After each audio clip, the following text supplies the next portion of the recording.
Now, The Hunt Palmer Show. Yes! I feel like I've been waiting for this my entire life. You're listening to The Hunt Palmer Show on 104.5 ESPN Baton Rouge. Jolly good fun. Jolly good. Locking down the middle of the day. America's favorite daytime fun show. Live from the Mercedes-Benz of Baton Rouge studio. This is Hunt Palmer. Hour number 2, Wednesday edition of The Hunt Palmer Show. Hunt out all week on vacation, so I am in for you today. Taylor Sharp sitting in the host chair right now. I mentioned we were interview heavy here in hour number 2, to say the least. Let's go out to the phone lines right now. Bring in Matthew Brune with the Bengal Tiger at On3 Sports. Matthew, how are you today? Hey, I'm doing great. Thanks for having me on. Yeah, absolutely. Matthew, want to talk some transfer portal right now? I kind of want to start with football. That's where I went last segment, so it's actually a perfect segue. Look, last week when LSU kind of wrapped up spring, Brian Kelly said he doesn't expect a ton of portal targets in this window unless something changes. You know, he said, I'm good with this roster. I would feel comfortable bringing this roster into the fall. Look, if they were to add in the portal, though, which position would that be? I think defensive tackle is still a spot they're looking at. I think that's something that even with Don McKinley and Ahmad Bro and the addition of Sadir Mitchell, I think there's question marks of Jacoby and Guillory coming off the injury, a guy like Sean Washington. There's just not a lot of depth there. Even with a couple freshmen coming in that could contribute, I think defensive tackle is still a spot where they can improve at the very least in their depth. That's one spot I look at. And then if you look, I still think safety is something I would like for them to pursue, even with Tamarcus Cooley coming in and having a pretty good spring, even with Jordan Gilbert and Deshaun Spears and Toviano. I think they have some numbers there. But if a name comes along that you can upgrade that room, I wouldn't mind that at all, especially with the versatility of a Cooley and the versatility of some of the players in that room. I think those are the two spots I look at and say I wouldn't mind them going to get some guys. Is there maybe a specific player they're looking at, or is it just one of those things where it's like, these are our biggest positions of need? No, it's still very early in the portal window here. Yeah. I don't think they have anyone scheduled to host or anything like that.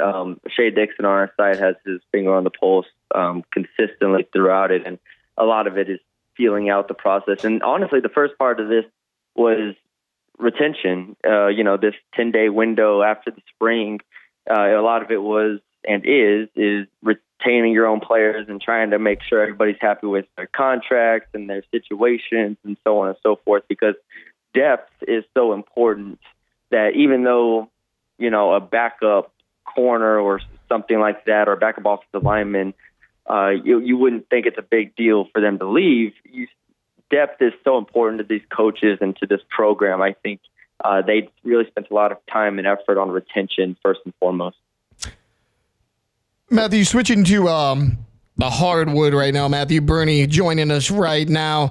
Look, LSU lost some players in the transfer portal. Obviously, you have to replace a Cam Carter, but Matt McMahon's done a really nice job of bringing in some quality guys. You got DJ Thomas, obviously, Michael Nwoko, the center from Mississippi State, Rashad King's coming in as a guard, Max McKinnon's coming in. I mean, what have you made of that transfer portal class for Coach McMahon? Yeah, I definitely think it's a good class. DJ Thomas is the point guard that they've desperately needed in the Matt McMahon era for one reason or another, whether it's injuries, whether it's missed evaluations, whether it's Jalen Cook just kind of quitting on the team. Yep. They've continued to struggle at that position. And DJ Thomas is a bona fide playmaker, a guy who can get feet in the paint, get to the basket, can spray out the shooters. I think he is where you start with all this. And then from there, a guy who, when I watched the tape, kind of surprised me a little bit is Max McKinnon, transfer from Portland, second team all West Coast Conference. And I think with that pairing in terms of a backcourt tandem that can score and can distribute, I think you do have enough playmaking there. I still think there's question marks as a whole. A lot of these guys are moving up significantly. McKinnon, like I said, from Portland, Marquel Sutton from Omaha, Rashad King from Northeastern. So it's fair to question, you're moving up to now the best conference in the country in the SEC. Are you going to be able to carry that over and handle the physicality. So, but I think from a talent perspective and an experience perspective, I think they have done more than enough so far to put them in position to be competitive. Speaking of guard play, I'm glad you mentioned that. Two things. Curtis Givens entered the transfer portal earlier.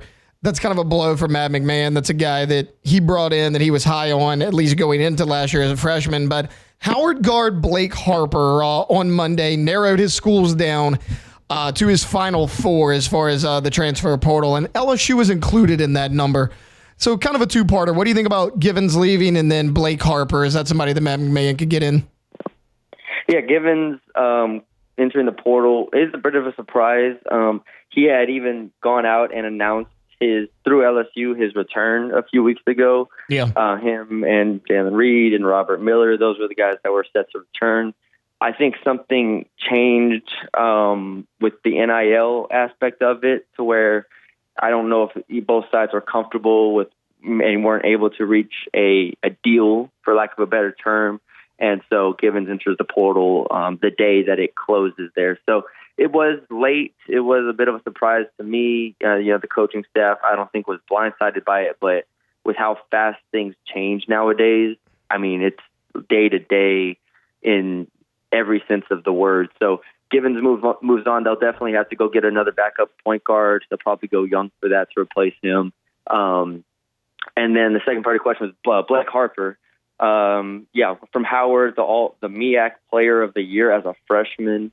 Obviously, it's not the highest level of competition, but to do that as a true freshman is significant. He's 6'8", shot 40% from three, can play the two, can play the three. I think that would be a huge, huge addition for Matt McMahon and company. They're in competition with Creighton, Ohio State, and Howard in this. So, I think even you could say with the money that's freed up from Curtis Givens, you throw it at a guy like Harper, and you definitely try to go shore up the off-guard position.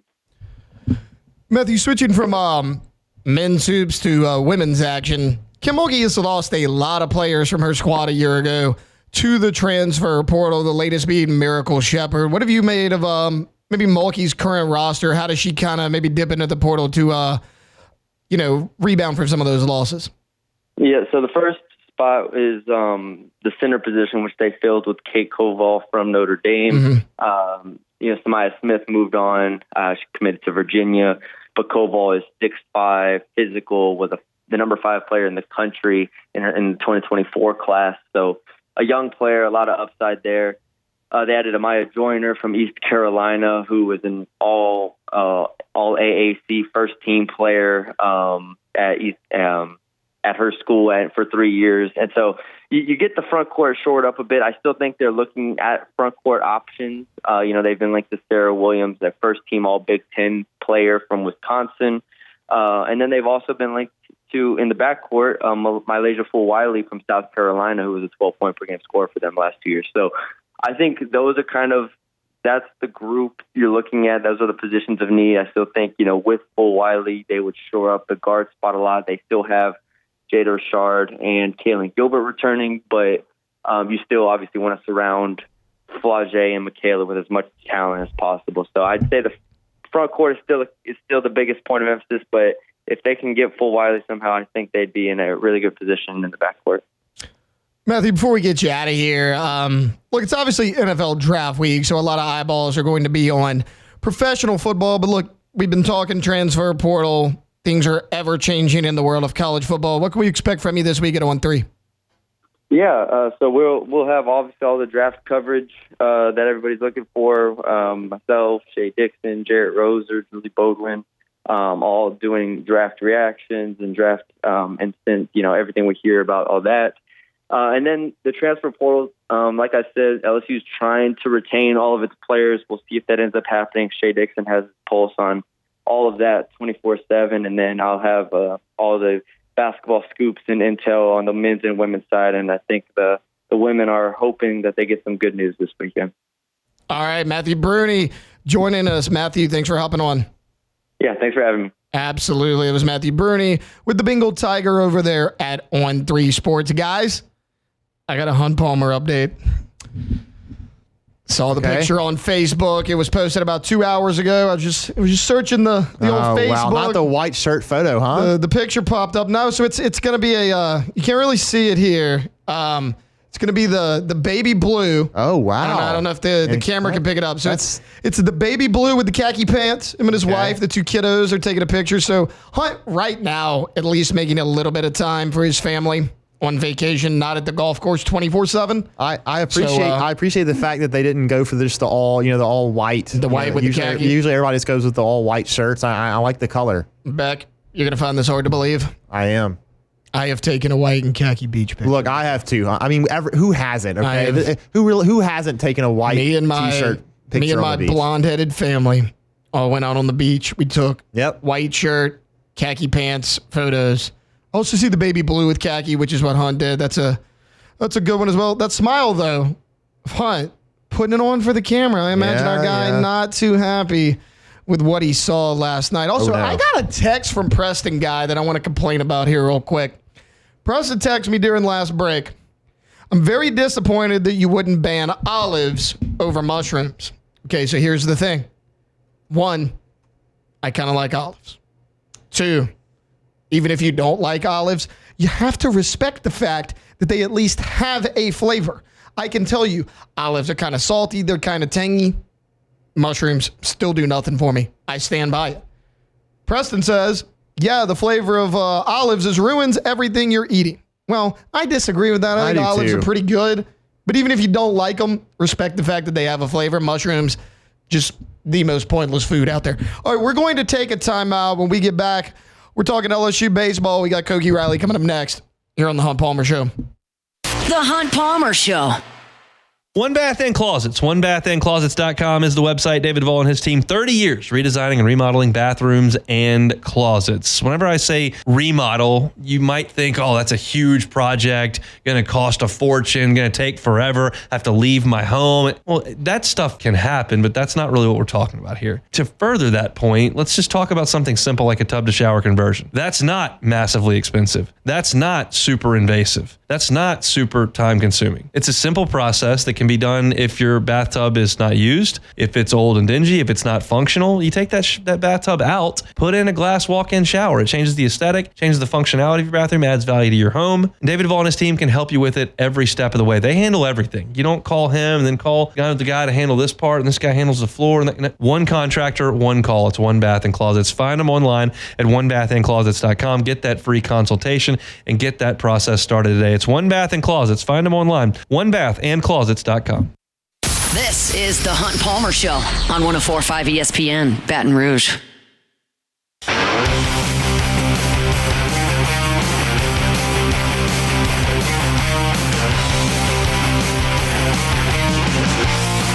Welcome back in. Wednesday edition of the Hunt Palmer Show. Taylor Sharp sitting in for Hunt Palmer. Going back to the phone lines right now, talking a little LSU baseball with Koki Riley from The Advocate. Koki, how are you doing? Doing pretty well. How's it going?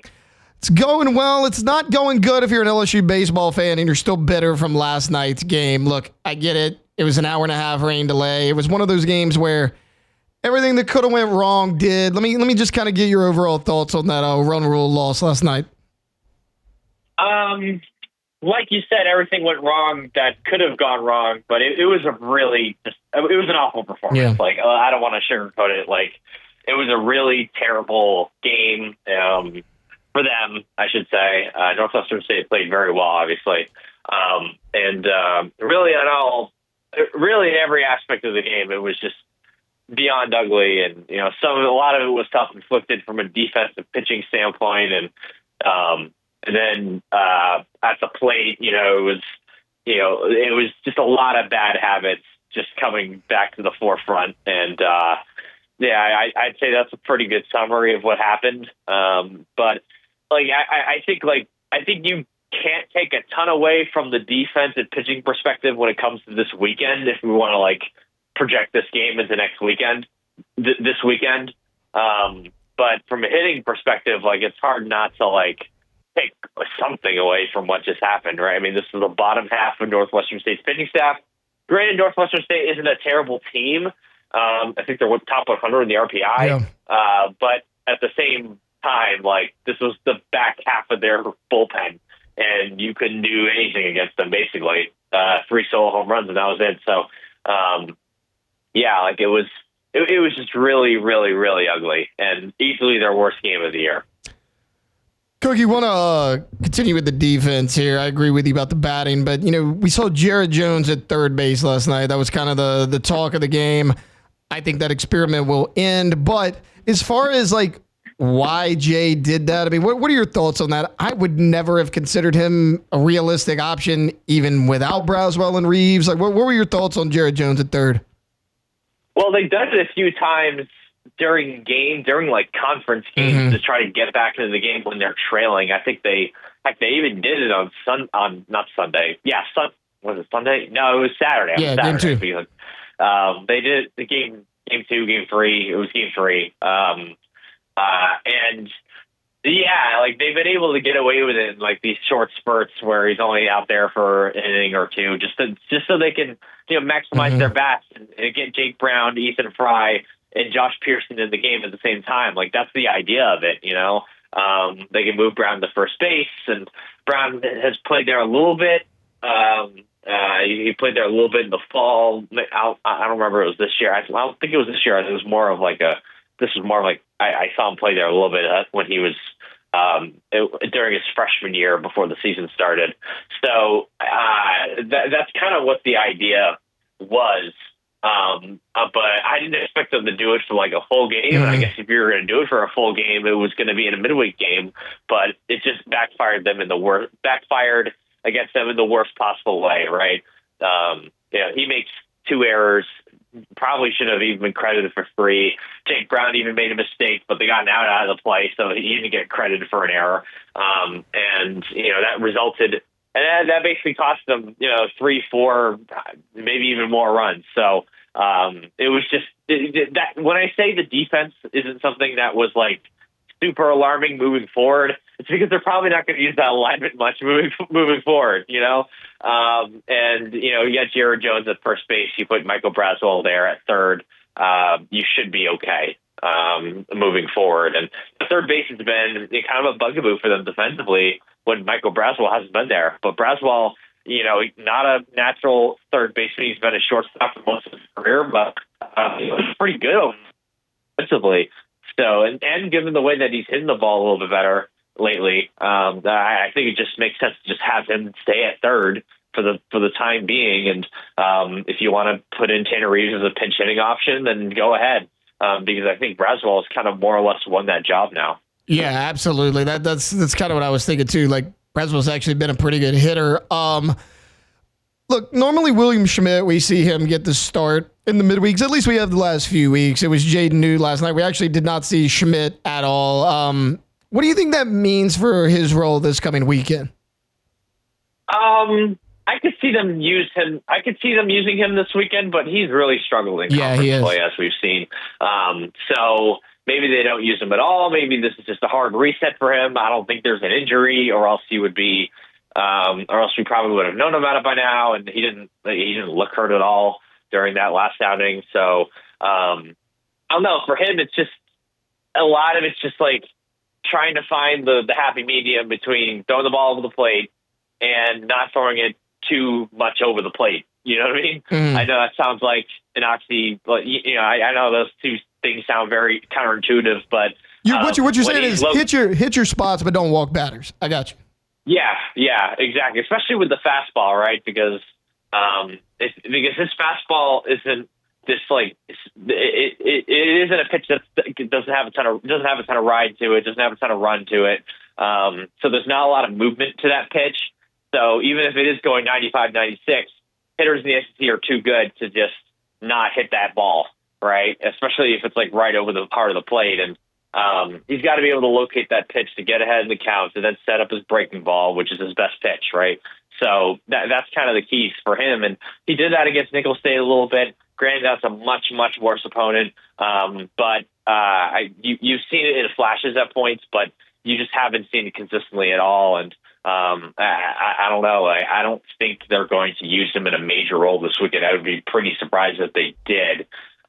except unless they see some sort of matchup thing with Tennessee in particular. But Tennessee's had, like, when they've pitched well against Tennessee, it's been mostly because of the lefties. Like, Nate Ackenhausen had Tennessee's number for 2 years. I'm kind of curious to see whether, Connor Ware or Kate Anderson can sort of, pitch well this weekend to take advantage of that more. Cooper Williams would be an option too, but again, he didn't look good at all last night. So, there's just a lot of up and downs with the younger pitchers.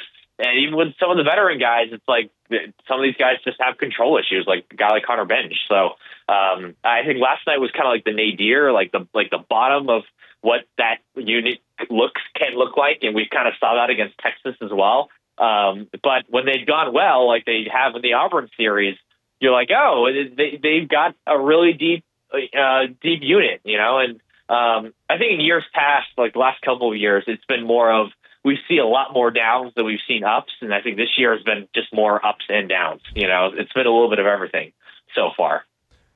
Koki, I want to stick with pitching here. Koki Riley joining us right now. We saw it on Saturday in that Game 3 game against Alabama. It was no longer Chase Shores in that starting role. They went with Connor Ware. He goes 2 innings. What do you think they do as far as that Day 3 starter moving forward? I think it's still probably going to be Chase Shores. Okay. I think the matchups really affected that Alabama start. Alabama started with 5 lefties, 2 or 3 of them were some of their better hitters. Bryce Fowler's the leadoff guy; he's a lefty. Will Hodo's a lefty. Kate Snell's a lefty. I think you really have to keep that in mind. And I think they thought that Connor Ware would have given them a better chance to get off to a better start, and actually that theory ended up proving correct because he threw 2 shutout innings, right? So went through the order through 2 shutout innings, and he has some control issues too, but he was able to, I wouldn't say get away with it because I thought he had better command in that game. So I think that, and then when they put Shores into the game, you kind of saw what happened, right? So I think that's what that was kind of more of a matchup thing more than anything else. Really curious to see what they do this weekend, though. Maybe they feel maybe the way that Tennessee aligns their lineup again. Maybe they'll go back to what they did this past week. But I think like the default third starter is still Chase Shores. We've seen him go 4 or 5 innings before to help out the rest of that bullpen. I don't know if that's going to necessarily happen again this week. Going to happen this weekend because Tennessee's got a really powerful lineup. But Tennessee struggled hitting the ball last couple of weeks, so we'll see. It's going to be very, very interesting. It's just I think like these two teams have the profiles of the big bats, home runs, more so with the home runs of Tennessee, but offensive minded programs, I guess. But I think this is going to be kind of a low scoring series because both these teams have really excelled on the mound, especially Tennessee with the strikeout rates and all that sort of stuff. These two teams are pretty much 1 and 2, like 2 and 3, 2 top 3 teams in ERA in the conference. So I feel like it's probably going to be a pretty low scoring series. The only thing that's really benefiting the offense is probably going to be the weather, right? The warmer weather, smaller ballpark, and I think we're definitely going to see some fair share of home runs. But overall, it's going to be kind of advantage pitching. At least from a talent perspective. So I'm really curious to see how that all sort of shakes out. Koki, before we get you out of here, obviously LSU and Tennessee, the big game of the weekend. What's something you're keeping an eye on? Like, what do you think the key for the Tigers this weekend is?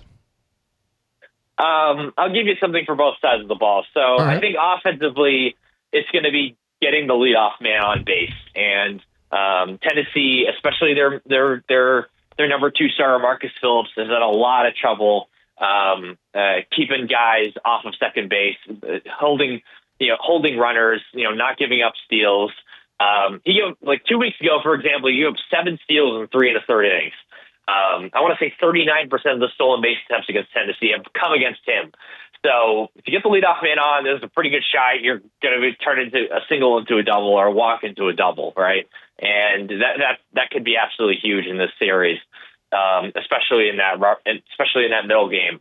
So I think getting the leadoff man on, creating some pressure on the base pass, and I'm just really, really curious to see how that's all sort of works out offensively. And then on the pitching side, keep the ball in the ballpark. Tennessee is one of the best home run hitting teams in the country, if not the best. And part of that's because they're smaller park, but it's not like the Alex Box Stadium is really that much bigger than what they've got in Knoxville. So I feel like you really got to keep the ball on the ground, use your strikeout ability to your advantage. These are probably the two best strikeout teams in the nation. These two, and then Wake Forest would be the third. So I think there's a chance there's going to be a lot of strikeouts this weekend just because of the stuff that you're going to be seeing on the mound. So Kate Anderson in game one, especially, like, he's got to keep the ball in the ballpark. He's got to find a way to do it. And because that has been his only weakness so far this season, because he doesn't walk anybody. He mostly hits his spots. A lot of swing and miss, obviously. Tons of strikeouts. Because if you look at his lines, he'll only go 4 or 5 hits, but sometimes 3 or 4 of those are home runs.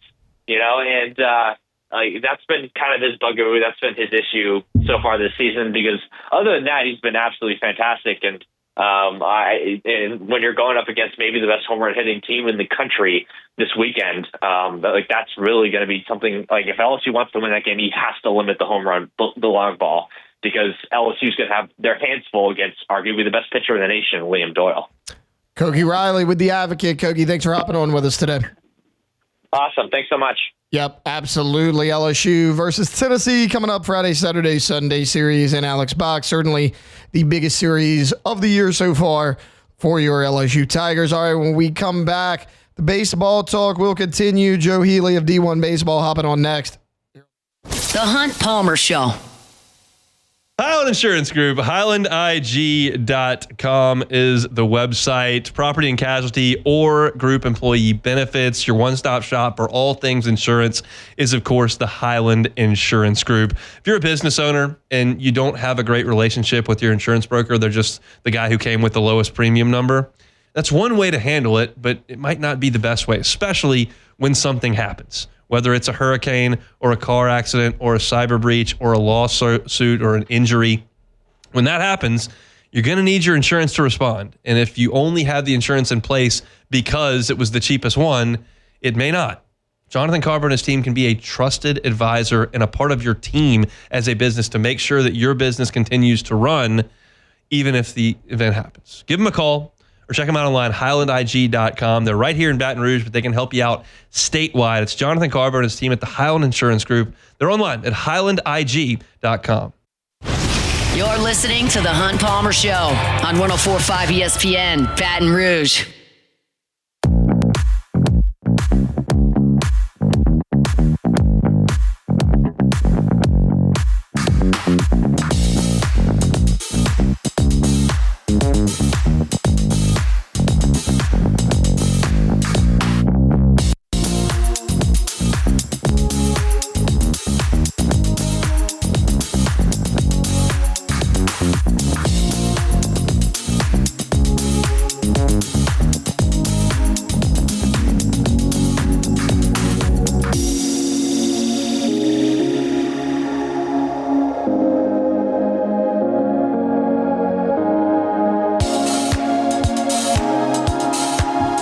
Welcome back in.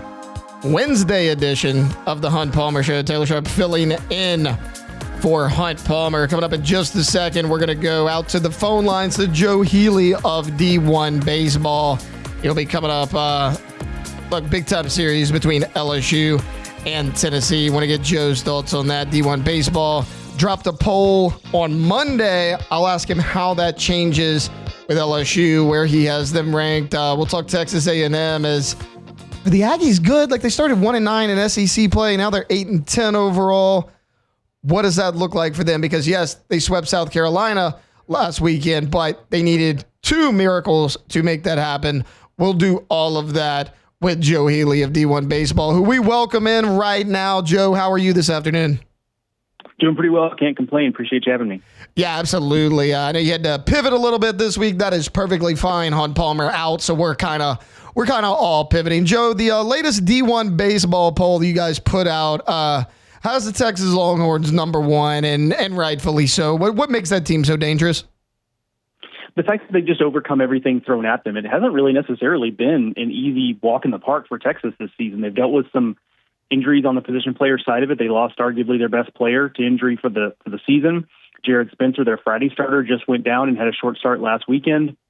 And yet they just kind of keep barreling through. And it's not just that they're getting production from the guys we expected. They're also now starting to get into their bench a little bit and find some other guys who have been effective. They've tried some different pitchers in some high leverage roles that have succeeded. They've brought some position players off the bench. Most recently, a guy named Jonah Williams, who's a safety on their football team, who was with the baseball team but hadn't played much. They insert him in the lineup, and he starts off hot. So they're just pushing a lot of the right buttons right now, and I think it's a coaching staff that obviously knows how to win. We know the track record there. I'm still not sure that they would be the team out of the SEC I'd pick to win the national title, but we have to respect the fact that they're playing really well right now.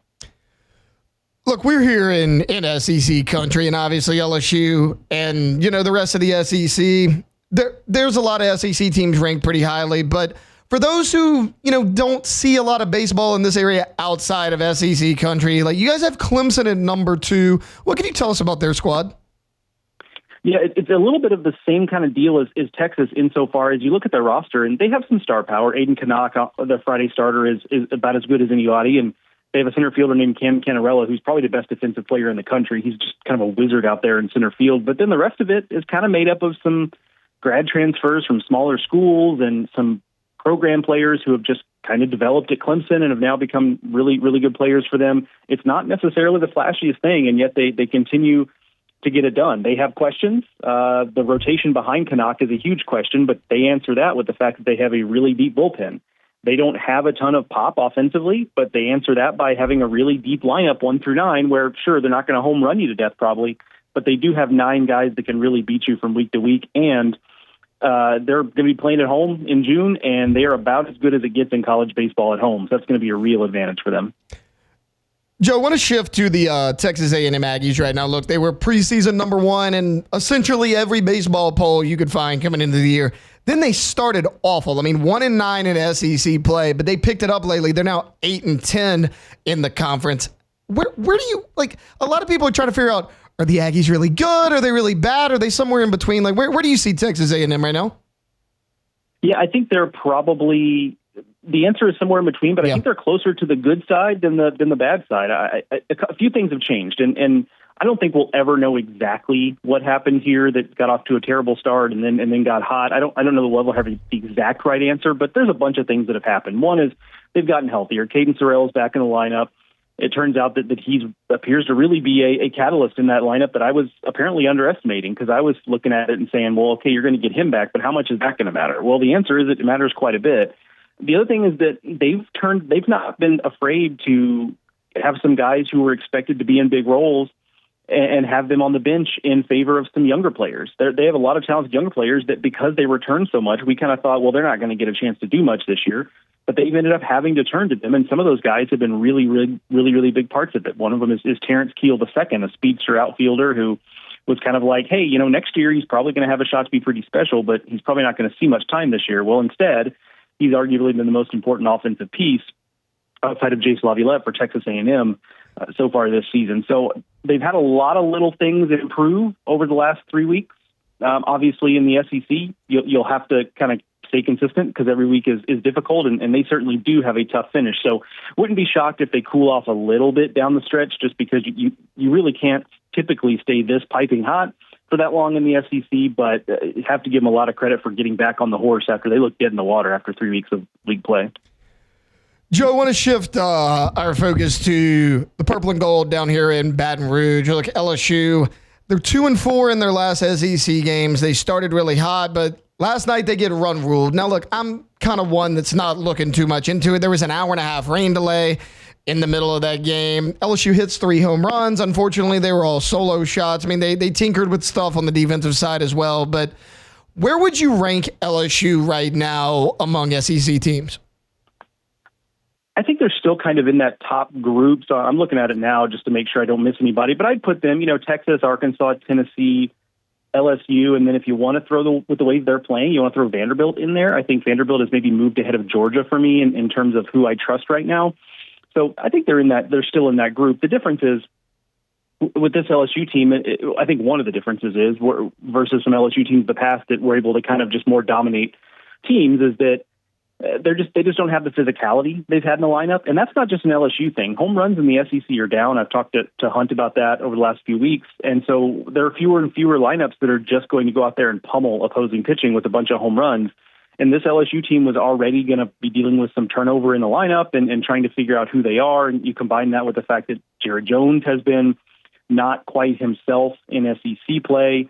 All that combined creates a situation where LSU has dropped some games that, you wouldn't have expected them to get swept against Auburn, right? Like maybe Auburn wins that series fine, but you wouldn't expect them to get swept. But for LSU fans there, it's important to understand the big picture. This is still a team that's tied for third place in the SEC standings. It's still 34-8. It's still tracking to play baseball at home in June. All of the big picture stuff is still in front of them, even if maybe there have been, a speed bump here or there that wasn't necessarily anticipated. Joe Healy, our guest right now. Joe, before we get you out of here, LSU and Tennessee, one of the biggest series of the weekend. LSU's biggest series so far this season. Both teams, kind of similar performances lately in SEC play. What are your kind of thoughts on this series? Yeah, I think what I'm most interested in is Tennessee has been a different team when Liam Doyle's on the mound versus the rest of the weekend. When they're on the mound, they look like the Tennessee juggernaut that won the national title last year. That was like just the most confident, cocky team in SEC baseball. Like they have juice when Liam Doyle's on the mound. When he's not on the mound, they're a completely different team, and that's what you saw last weekend against Kentucky. With Liam Doyle on the mound, Kentucky had no answers. Next couple of days, Kentucky runs all over on them. Now, that's one thing LSU's going to have to do is take advantage of the fact that Tennessee can't hold runners.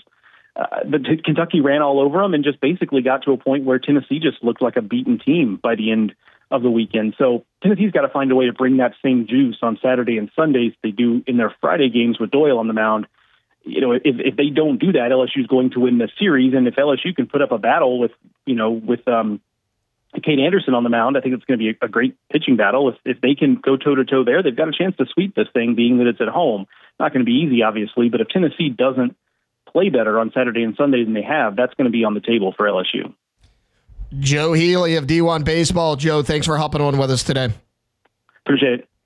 All right, look, we were baseball heavy here in hour number 2, and rightfully so. Look, I get it. It's NFL draft week, and look, I'm never one to shy away from football talk. We had a lot of football conversation in hour number 1, but LSU, Tennessee, big series coming up this weekend. Look, we got one more segment left here on this Wednesday, and we're going to close it out like we do every day with some Take It or Leave It. The Hunt Palmer Show. Genesis of Baton Rouge, genesisofbatonrouge.com. They're the only fully exclusive Genesis dealer in the state of Louisiana, and they're right here in Baton Rouge. I told y'all earlier this week, we were driving, my wife goes, "Oh, that's that car I really like. It's a Genesis." And she had no idea that I even do this. I was like, yeah, they're really nice. They're really, really nice. And you should know it too. You don't see a ton of Genesis on the road because it's fairly new to our city here. They've only been at that location for a year and a half, but go check it out. It's a luxury vehicle. It's a luxury experience to be a Genesis driver. That means 3 years of complimentary maintenance, a 10-year, 100,000-mile warranty. It's a luxury experience at a reasonable price over at Genesis of Baton Rouge. Every single car that's on the lot at Genesis of Baton Rouge is online at genesisofbatonrouge.com, and all of them, every single model, from the entry level to the highest end, come with the same safety features. Safety is a priority for Genesis. Go check them out. Genesis of Baton Rouge. They're online at genesisofbatonrouge.com. That's Genesis of Baton Rouge. This is the Hunt Palmer Show on 104.5 ESPN, Baton Rouge.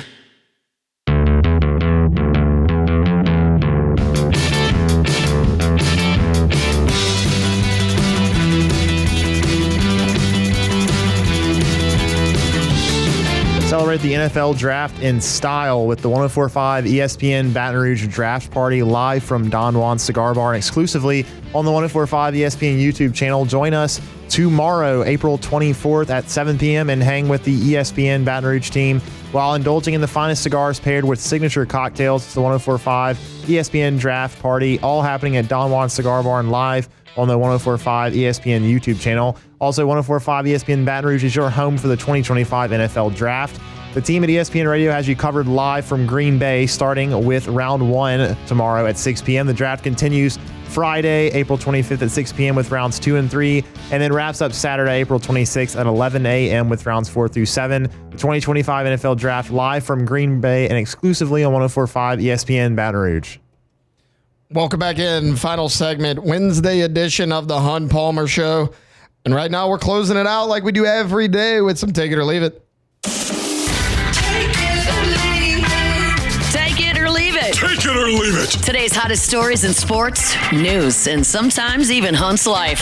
The question is, will he take them or leave them? Alrighty, first one here. The NFL playoffs are better than the NBA playoffs. Take it or leave it. Yeah, I'm taking it. I'll take you it. and I were talking about this during break a little bit earlier. I've been watching a lot of the NHL playoffs. First off, they get primetime, ESPN and ESPN2. The NBA, they're on TNT, but they're also on True TV. I've enjoyed the heck out of it. The games are competitive. They're obviously fast-paced. Yeah, I'm taking that. Yeah, I'll take it too, man. The NBA, obviously the games are more competitive now in the playoffs. Somewhat. We've had some blowouts. The scores are a little bit lower, as you tend to expect. But so far, man, the NBA playoffs has not really excited me too much. It's pretty much going as maybe you would expect. So hopefully maybe a little bit more interesting when we get into the conference semifinals here. But next one, reports are that it's not a foregone conclusion that Anthony Richardson will be the starter for the Indianapolis Colts going into this season. Apparently he's in a battle with Daniel Jones, the saddest QB battle in the league. Take it or leave it. Yeah, I'm taking this one. I'll take it. I mean, just imagine if you're a Colts fan, right? You're dealing with stuff in your personal life. You got to go to work. Things are stressful. And to look forward in the offseason, you're like, we have the 14th pick. We probably can't do anything astronomical unless we trade up. But don't worry. All offseason long, we get to hear about the quarterback battle between Anthony Richardson and Daniel Jones. Wait, you think this is better than the Patriots? No, I said this is the worst quarterback battle. I know. I'm saying you think that one is worse than the Patriots quarterback battle. The Patriots have Drake May. Okay, but still, I don't. I wonder though. He's probably the starter, but I don't know. I think in terms of the quarterback room, I would say that I'm not worried about the room. I'm talking about the starter in this room. No, this is by far the worst. I mean, even with Russ and Jameis, you can hate that one. That's fine. I mean, Cleveland, we'll see what they add. I mean, they have Pickett right now. The only thing I can think of, but they also have Joe Flacco. I mean, he's a solid vet. The only thing I can think of is if Pittsburgh doesn't get the quarterback they want in the first round. That's going to be. If somebody battles with Mason Rudolph, but by all accounts, they're going to. No, Colts easily. All right, last one here. BYU legend Jimmer Fredette has officially announced his retirement from professional basketball. Jimmer is a top 10 bust in the last 20 years. Take it or leave it. Top 10? He was the 10th. He was a 10th overall pick, so Yeah. It wasn't like he was top 5. I'll leave it. I'll leave it just because Leave it alone. I didn't have super high expectations for Jimmer at the next level. When I look at some of the other ones, like Anthony Bennett was first overall in 2013. That was Anthony definitely the Bennett worst. averaged 4.4 points per game in his NBA career. If you go back a little further than 25 years, or you said 20 or 25? 20. You go a little bit further, like Darko Milicic in 03, the guys that were drafted behind him, Bosh, Wade, Carmelo Anthony. Yeah, that's Like definitely an Darko's all-timer. up there. Unfortunately, Greg Oden in 07, number 1 overall pick. Yeah, that one's hard because of the injuries. I'm not sure couldn't if stay you can really healthy. I blame it mean, on him, but there's a few, like Dragan Bender is one that comes to mind. Oh, yeah. 4th overall in 2016. Like, Yeah. people were comparing Dragan Bender to, like, Kristaps Porzingis. They're like, this guy What about, is the next Kristaps. He averaged 5.5 points per game. And Mo Bamba was one that came to 180. mind. He was Mo a Bamba's 6th the guy pick. that's up there. James Wiseman really hadn't been that great. I mean, he was the 2nd overall pick in 2020 for Golden State. I mean, he's averaging 9 points, 5 rebounds. Like, he's okay. I mean, he's good enough to, like, be on a roster. I don't know if he's 2nd overall in the draft good, but there's a few. So I'll leave it. I think Yeah, there's I would worse too. out there than Jimmer. Yeah, I was trying to figure out the right term there to figure out to make it interesting. I get it. But that one, yeah, that one's look. Jimmer, he's gone on to, he wasn't great in the NBA, but he's gone on to still continue to play a lot overseas. Yeah, he played 6 years in the NBA. He played in the 3-on-3 for the Olympics. Fortunately, got hurt there, but still, he's had a longer career than maybe someone expected, just professionally wise. But that's take it or leave it. Guess who was drafted right behind Jimmer Fredette? Oh gosh, what year was that? That was 2011. 2011. Kimball was right in front of him. Guess who was drafted behind him? 2011. 11th overall. I don't know, actually. Klay Thompson. Oh, yeah. 15th overall, Kawhi Leonard. That's pretty Somebody good. messed up there with Milwaukee. If you remember, they immediately traded him to the Sacramento Kings. All right, look, that's going to do it for a Wednesday edition of the Hunt Palmer Show. We are NFL draft heavy tomorrow as that thing gets kicked off 7 o'clock tomorrow night. We got it all for you here on the Hunt Palmer Show. The Hunt Palmer Show.